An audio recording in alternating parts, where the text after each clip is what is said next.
That's all that's left that didn't spill. What are you gonna do? You know, when you're a kid and creativity is literally flowing out of you in every way that one could possibly be creative? How you eat, how you walk, how you dress, your hairstyles, everything is an expression. You're testing things out. You're learning how to communicate. It creates this wonderful palette of different beings you get to try on. When I was a kid, that was 100% my MO. I literally had to be stopped from drawing on the walls, whether it was choreographing dances to the Spice Girls, which, if you're wondering, yeah, I still know them, or learning new techniques like crayon resist. One of the happiest things I could do was to be creative. And then something happened, maybe middle school, maybe high school. It's interesting because it definitely wasn't conscious. Somewhere along the lines, I had this idea that my creative passions and things that I like to do, just things I enjoyed, I didn't even think of them as creative passions, were hobbies. It wasn't going to lead to anything career-wise, that it wasn't going to be something that I could count on. What that really meant is it wasn't going to be profitable. So they were hobbies. And it was great to have hobbies, but they were hobbies. If you were smart and responsible, what you did is go to college. I did that. Oh, yeah, I did that. Went to grad school too. Took out hundreds of thousands of dollars in student loans. I just locked all of that other stuff up in a box and just tucked it deep, deep, deep down. I'm sure you guys have some of these too, some of these passions and creative outlets and things that just made you happy to do when you were a kid, whether it's staring at the stars or dancing around in a tutu.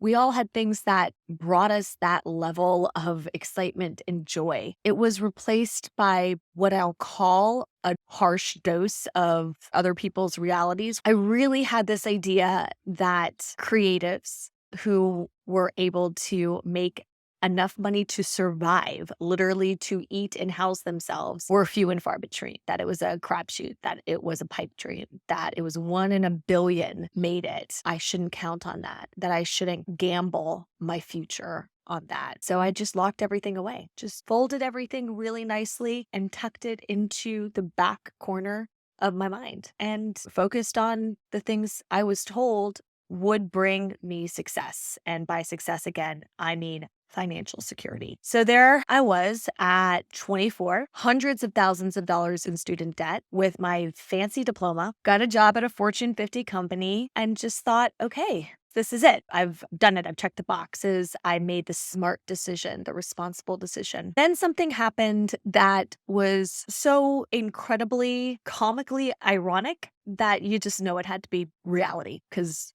I couldn't have made this up if I wanted to. My fancy Fortune 50 job with my fancy diploma couldn't pay what I needed to pay back in my student loans every month. I decided to try to get a side hustle, which is a millennial hallmark.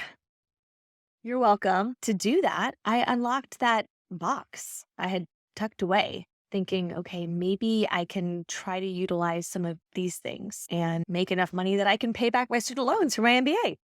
I started writing and illustrating children's books. I started working in graphic design and doing layouts for magazines and print and social media ads for people. I learned video editing again, something I hadn't done in 15 years. I was allowed to indulge in that. I got a job editing videos professionally for influencers. And I started to really dust off and re-examine that idea that the things I really liked, that I felt I was really good at and really enjoyed doing, could make me money. It was so shocking to me that not only did I enjoy doing that stuff, but that I could make a living doing it, changed my whole mindset on what my life was going to look like, what my career was going to look like, what my happiness was going to look like.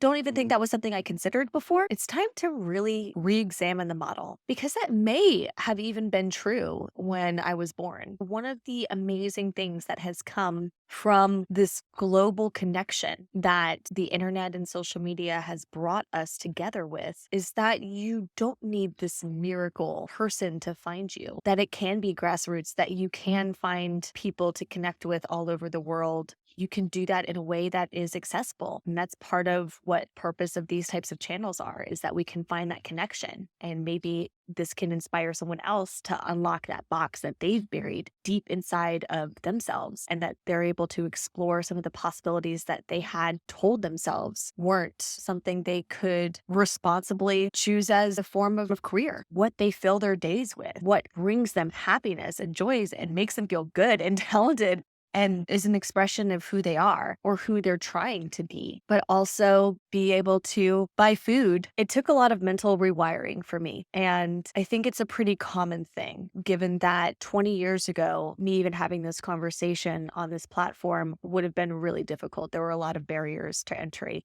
But now we're all walking around with this connection point literally in our pocket. So I implore you guys, unlock your box, take some time to really consider the things inside. Stare at the stars again. Pick up that instrument that you had put down years ago and see if it's still something that you really enjoy doing. The hell, buy a tutu and dance around.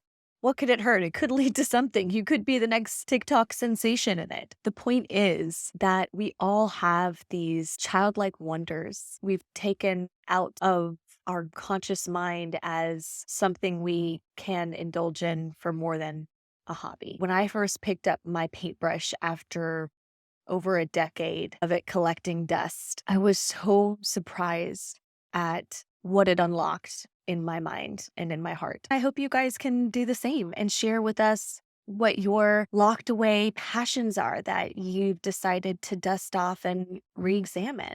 Or if you have any success stories where you've already done this process and you've been able to turn that into a career or something that you can weave into the fabric of your everyday to bring you joy again, to tap into that childlike wonder we used to have and have it become part of our daily happiness. Thank you guys so much for stopping by and joining us for a bite of the afternoon macaroon. Please be sure to hit like and subscribe. It really helps us be able to continue reaching more people and doing what we love to do. My name's Coco, and this channel is dedicated to the pursuit of joy and pleasure in everyday life through good food and good conversation. Until next time, les in the bon temps relais, and everybody have a great day.